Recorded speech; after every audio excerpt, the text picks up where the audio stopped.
தமிழக வெற்றி கழக தலைவர் விஜய் அவர்கள் பார்த்தீங்கன்னா மே 7ஆம் தேதி ஆகிய நாளைக்கு காலை 10 மணி அளவுல முதலமைச்சரா பதவியேற்றுக்க போறாங்க. ஸோ முதலமைச்சரா பதவியேற்பதற்கு பதவியேற்பு விழா மிக பயங்கரமா செட்டியத்துல பாத்தீங்கன்னா ரெடி ஆயிட்டு இருக்குங்க. இது ஒரு பக்கம். சோ பதவியேற்பு விழாவுக்கு விஜய் அவர்கள் சில விஷயங்கள் பண்ணணும் இல்லைங்களா? மே 6ஆம் தேதி ஆகி இன்னைக்கு சரியா 3:30 மணி அளவுல தமிழக பொறுப்பு ஆளுநர் அவர்களை பார்த்தீங்கன்னா நேரில் சந்திக்க போறாருங்க. சந்திச்சு ஒரு 2 விஷயம் சொல்ல போறாரு.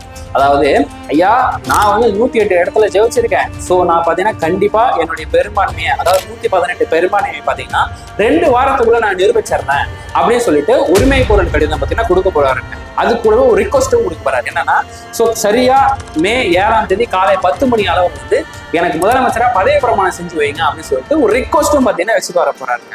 ஸோ இந்த ப்ராசஸ் பார்த்தீங்கன்னா ஒரு பக்கம் போயிட்டு இருக்கு. அடுத்தது தாவேகா பார்த்தீங்கன்னா 108 இடத்துல ஜெயிச்சிருக்கா, பெரும்பான்மை 118 தேவை. ஸோ அந்த 10 ஷார்டேஜா இருக்கு இல்லையா, அந்த 10 ஷார்டேஜுக்கு தாவேகா நிர்வாகிகள் பார்த்தீங்கன்னா மே 6ஆம் தேதி ஆகி இன்னைக்கு மற்ற கட்சி கூட வந்து பேச்சுவார்த்தை நடத்திட்டு இருக்காங்க. எப்படின்னா, காலையில இருந்து காங்கிரஸ் கட்சிக்கு பாத்தீங்கன்னா இந்த மாதிரி ஆதரவு கொடுங்கன்னு சொல்லிட்டு கடிதம் அனுப்பியிருக்காங்க.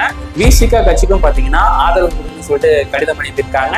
கம்யூனிஸ்ட் கட்சிக்கும் பாத்தீங்கன்னா ஆதரவு கொடுங்கன்னு சொல்லிட்டு கடிதம் அனுப்பியிருக்காங்க. இந்த மாதிரி கடிதம் அனுப்பின நிலையில சரியா 2 மணி அளவுல காங்கிரஸ் கட்சி பாத்தீங்கன்னா கிட்டத்தட்ட 20 வருஷமா திமுக கூட கூட்டணி இருந்த காங்கிரஸ் கட்சி தங்களுடைய கூட்டணியை முடிச்சுக்கிட்டு தாவேகாவுக்கு நாங்கள் ஆதரவு தரோம்னு சொல்லிட்டு 3 மணி அளவுல தங்களுடைய ஆதரவை தாவேகாவுக்கு தெரிவிக்கிறோம் அப்படின்னு சொல்லிட்டு அறிவிப்பு கொடுத்துட்டாங்க. ஸோ காங்கிரஸ் பார்த்தீங்கன்னா 5 இடத்துல வெற்றி பெற்றதுனால தாவேகாவுக்கு வந்து 113 ஆயிடுச்சு. ஸோ பேலன்ஸ் 5 இருக்கு. இந்த பேலன்ஸ் 5க்கு பார்த்தீங்கன்னா அதை விசிகா கம்யூனிஸ்ட் கட்சிலாம் ஆதரவு அளின்னு சொல்லி கடிதம் அனுப்பியிருக்காங்க இல்லையா.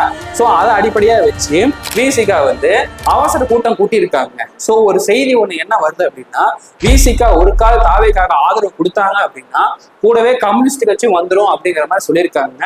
ஸோ இந்த மாதிரி செய்திகள் பார்த்தீங்கன்னா ரொம்ப தீயா வந்து தமிழகத்துல பரவிட்டு இருக்கு. ஸோ என்ன நடக்குது அப்படிங்கிறத பொறுத்து இருந்து பார்க்கலாம்.